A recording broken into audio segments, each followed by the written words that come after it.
to our distinguished guest speaker, Professor Sanjeev Vibhuti, whose gracious presence today inspires us and adds immense value to this gathering. We are gathered here not to just listen, but to engage, to question, and to build. Now we are requested with most respect our distinguished guest speaker, Professor Sanjeev Vibhuti, and our respected head of department, Professor Maria, to guide us. I wish to express our deep respect and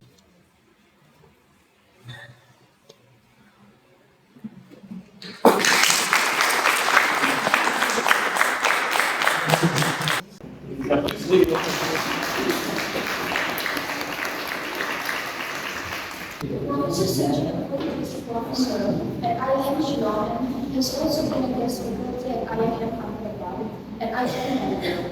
He obtained his PhD on the theme of technology and social change from NEHU Shillong and also completed QTP from IIM Ahmedabad. Apart from teaching and research, he is also a documentary filmmaker and a writer with 3 books to his credit. He represented India at the World Business School Council for Sustainable Business, New York, and was one of the authors of the Awards on Management and Education for the Future that was presented at the UNRCA at Rio 2012. He was also invited to the World Economic Forum, Switzerland in 2013, where he made a presentation about the urgent need of respecting diversity in a globalized world order. He was also appointed as international consultant of Indian media markets in the Hamburg Municipal Jubilee.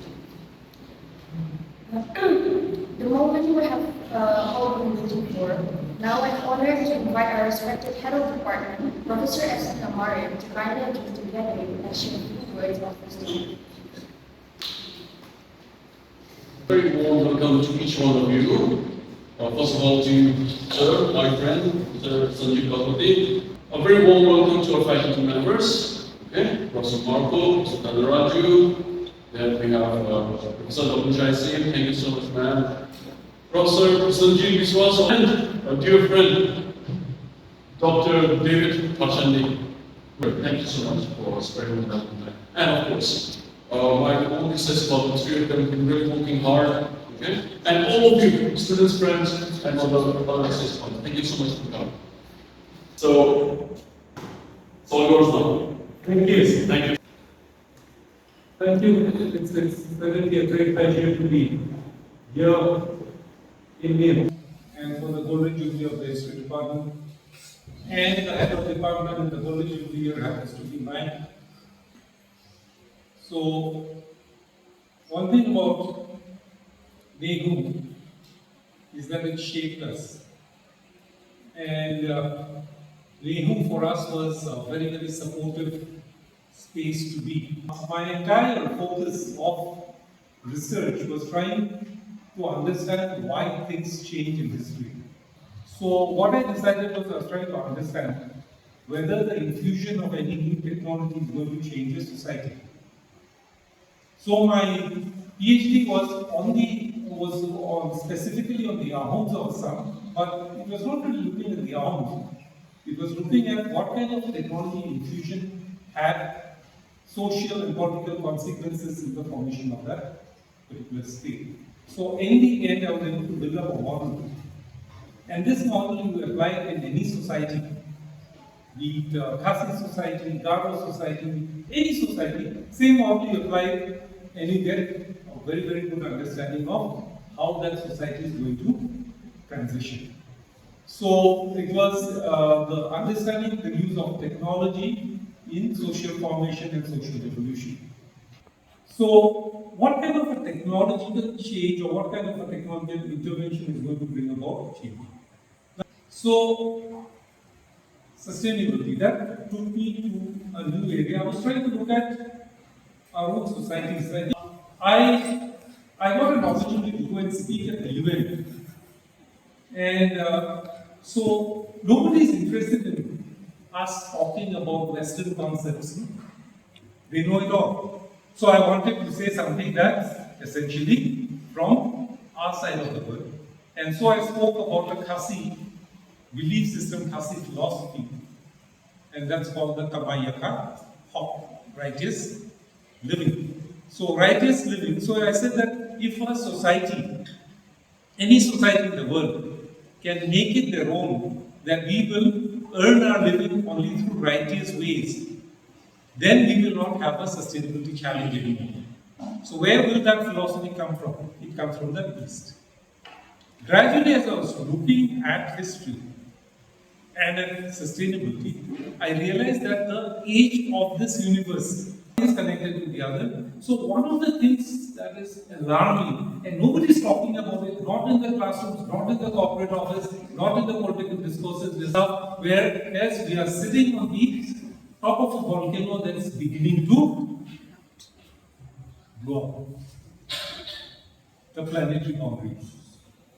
And unless we do something fast, the planetary boundaries are going to give way. And have you noticed the rains this time? Started in the month of May. Have you looked at the floods that have affected almost major parts of the world?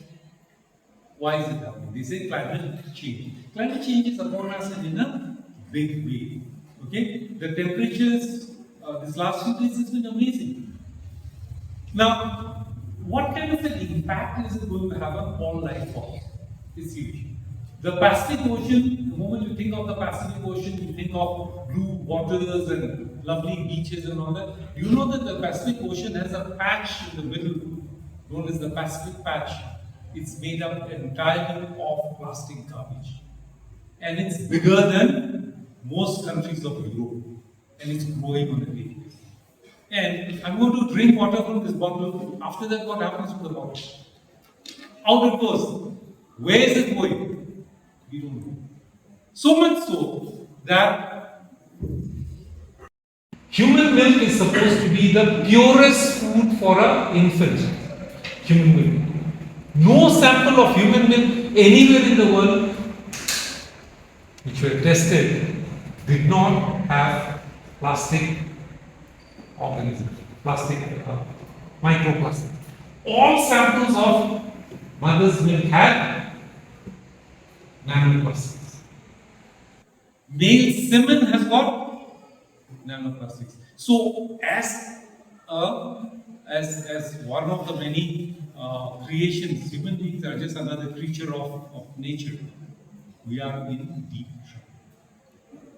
Okay, that is about the planetary boundaries and what is sustainability. So, sustainability is not just about sustainability of you and me using electricity and ACs and fans and vehicles. It is sustainability of the universe, right? And just like my body is made up of different components, the world is made up of different creatures, trees, plants, microbes, animals, birds. All of them form a very, very integrate kind of a network. And we are not even aware of what one is contributing to the other. Please be sure that nothing has been put in this world without some kind of purpose. There's a purpose to everything. But what we are doing is we are kind of saying that this world is for human beings to enjoy. So we will do whatever we want to do for our benefit, for our pleasure, for our comfort. But in the process, we are destroying it. And if we destroy the universe, please be sure that human beings will not survive. Okay? So that's about sustainability. Next, let's come to indigenous. Now, do you know that there are certain months in the year when a person who knows the environment is not going to cut any tree or bamboo? There are certain months in the year that you not cut a bamboo to make baskets of it. There are certain months in the year you're not going to cut a tree. Why? Because it's a sun, right?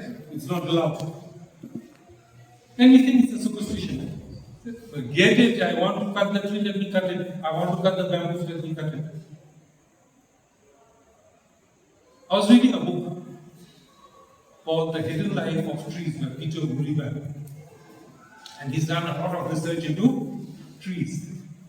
And he wrote that trees, they flower at certain months of the year. And in order to flower and produce a fruit, the tree needs to extract sugar from the soil and push it to the branches. So when you're extracting the sugar and transporting it to the branches, the entire trunk is full of sugar. Now if you cut the tree when it's transporting its sugar, its body is full of sugar, which is very attractive to insects. So you cut the tree or the bamboo during that time, you can be sure that the furniture you make, the house you make, whatever you make out of those bamboo or trees is not going to last for long. So in traditional wisdom it was said that you're not supposed to cut trees and bamboo at that point of time. Okay? Okay? Now,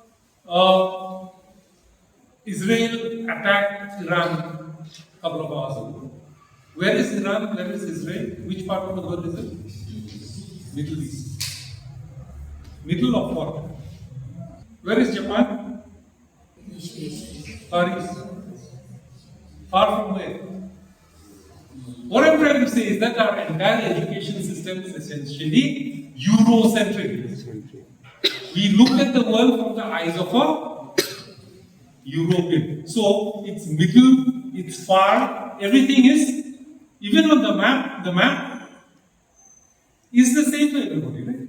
But if you give it a Eurocentric twist, you see the world in a different way.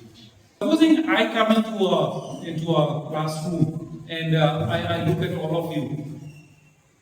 I'm looking at all of you with my own perspective, isn't it? So when a European comes and looks at a community, they look at the community with their own perspective. That perspective may be from their culture, their perspective may be from their religion, their perspective may be from whatever, but it gives a perspective that is essentially European, Eurocentricity of knowledge systems. And the second is, we are also products of a colonial mindset. Now supposing it was not me, Sanjeev, who had come here, when he was a white man who had come here to speak. Maybe the amount of acceptance for what the guy is saying is going to be much more than the level of acceptance an Indian might get, right?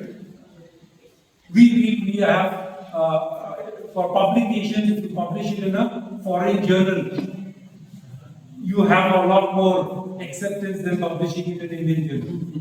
So if I say that I went and taught in Farkatan College,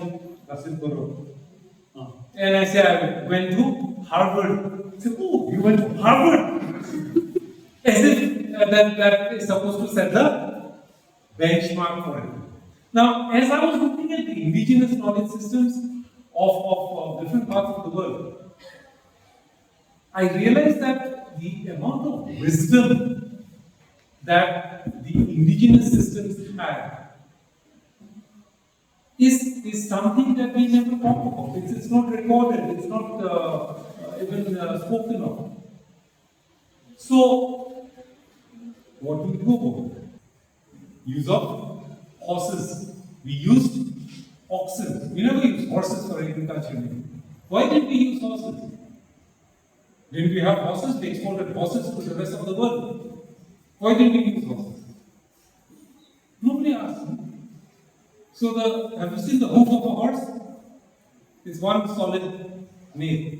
So Indian soil is very sticky. So that if the soil sticks to the hoof, fungal infection is much more difficult to control. So you lose the horse. The oxen, their hoofs are split. It does not accumulate the mud. And so there is no fungal infection. That's one of the reasons we never use the horse. We don't know. Now, we didn't develop the wallboard plow, we have the simple plow. It took me a long time to realize why we did it. Now, the traditional plow that is still in use digs for about 5 to 7 inches. It does not go further. And one handful of earth contains trillions of microbes. The microbes transfer themselves to the plant, and the plant, in turn, when we eat it, gets transferred to us, and our health is dependent on our gut microbes. Now, when you dig 1 feet, 2 feet, as a tractor does, you are destroying the microbes of the soil. And it starts giving way. It does not become fertile anymore. So after 1 or 2 cropping seasons, you've got to give huge amounts of fertilizers in order to ensure the same amount of fertilizer. But this old plow, what it does, 5 to 7 inches, so it merely takes out the microbes to the microbes are very, very strong. So production never goes below a particular level. So that brought me to the next question, that is technology a result of philosophy? Is everything that we do a result of philosophy? The first time we encountered the plastic bottle in our lives, nobody threw away the plastic bottle. Cleaned it, used it, kept it in a nice place. Plastic bags when we were young, when you turn in your bed in the night, there'll be a rustle found in it because your mother has put some plastic bags, nice plastic bags. You save it for some better days. Now, plastic bags, what do you do? Now, the technology or the products that we're using and the way we're using it is a product of the philosophy that we have, the use and throw. Right? So we have come to a use and throw kind of a philosophy. So much so that we do not think twice before using something and throwing it. He and I belong to the same generation where before we sat for our class 10 exams, we washed our pens, our ink pens, tested it, put in ink. Nowadays, when my kids appear for their class 10, mother went and bought 1 dozen gel pens. One is finished, you throw it away, use the next. Our days, no. We don't throw away things, right? We reuse it. But today, a phone becomes outdated in 2 years.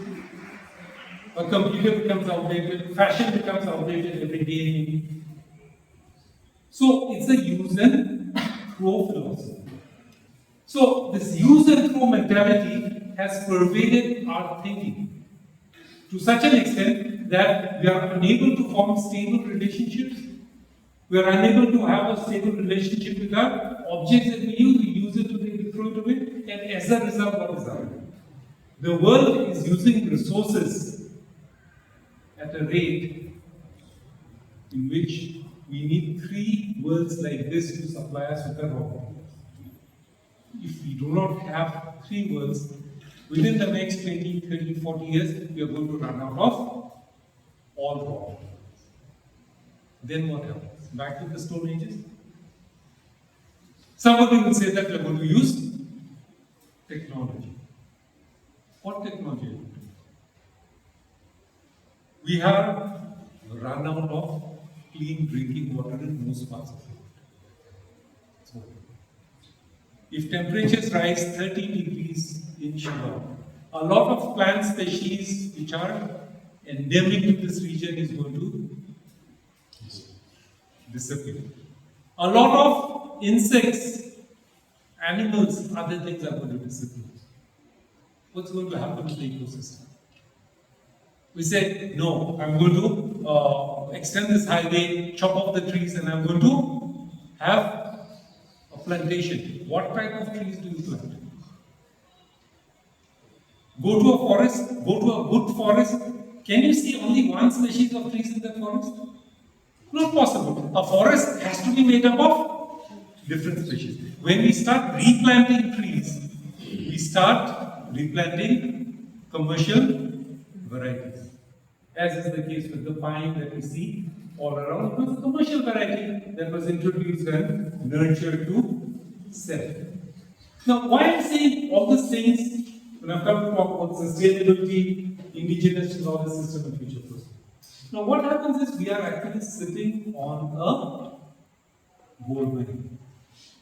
People in the Northeast, people situated in this part of the world, because for us, thankfully we have not developed a state where we have lost all of our traditions. There's a whole lot of traditions still prevailing. That's one. Second is, Northeast is one of those few places. There are more number of languages spoken in the Northeast than anywhere else in the world in the similar geography.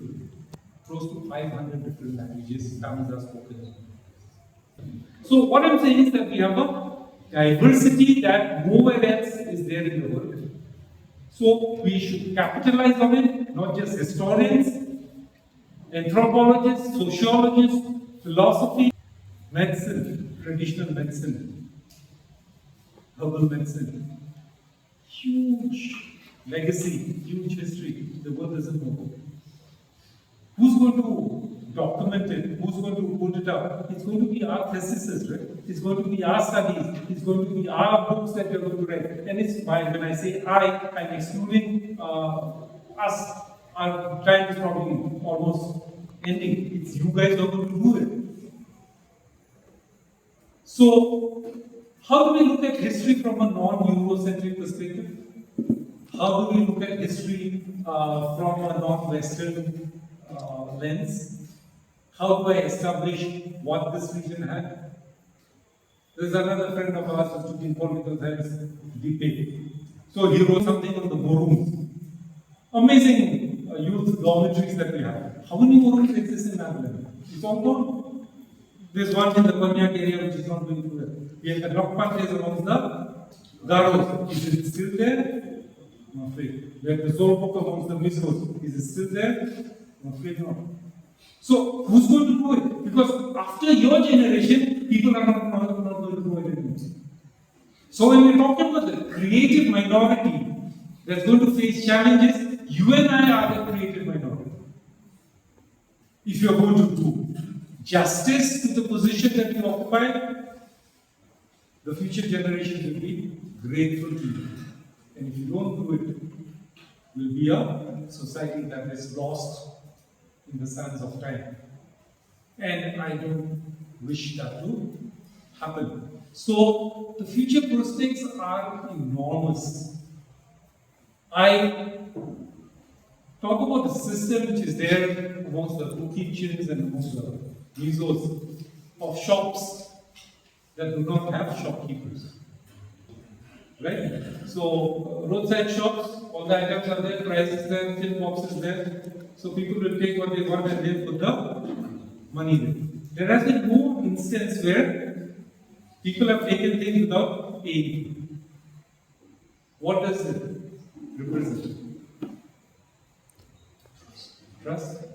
So what is high? So I tell my students, design me a system in a remote area to sell products without any human interface. So they come up, so I tell them to cost it. So it's got CCTV cameras, it's got scanners, it's got everything. So to set up a shop like that, you need a minimum of 25-30 lakhs just for that infrastructure.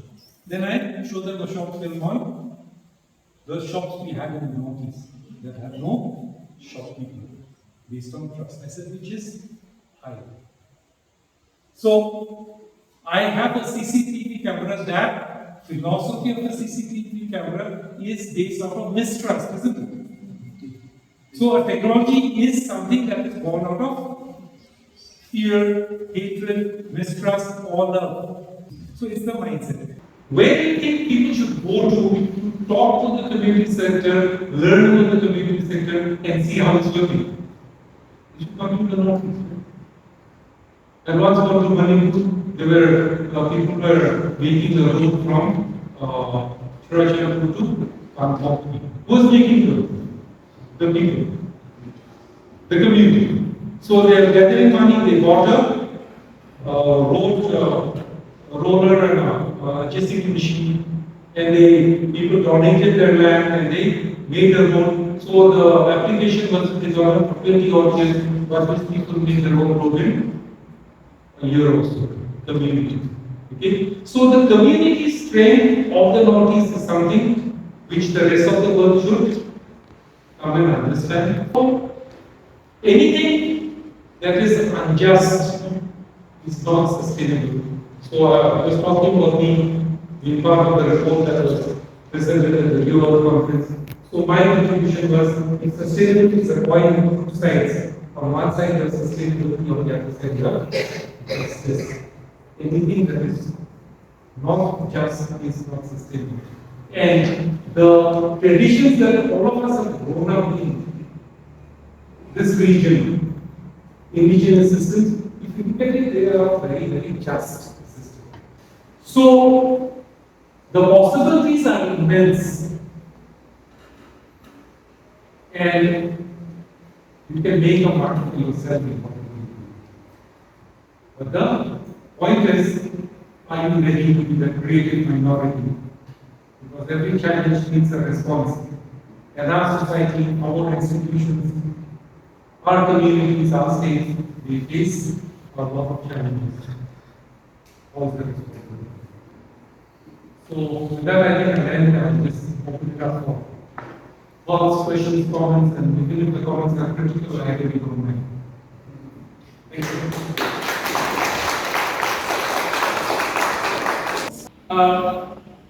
It's actually quite a privilege to be standing here delivering important things.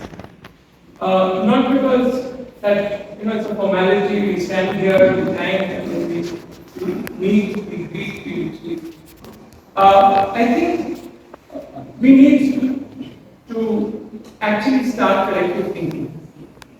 And that is why a talk like this essentially is the need of the hour. And so therefore, thank you so much once again for this program. Thank you so much. With this, we have come to a close. Thank you so much.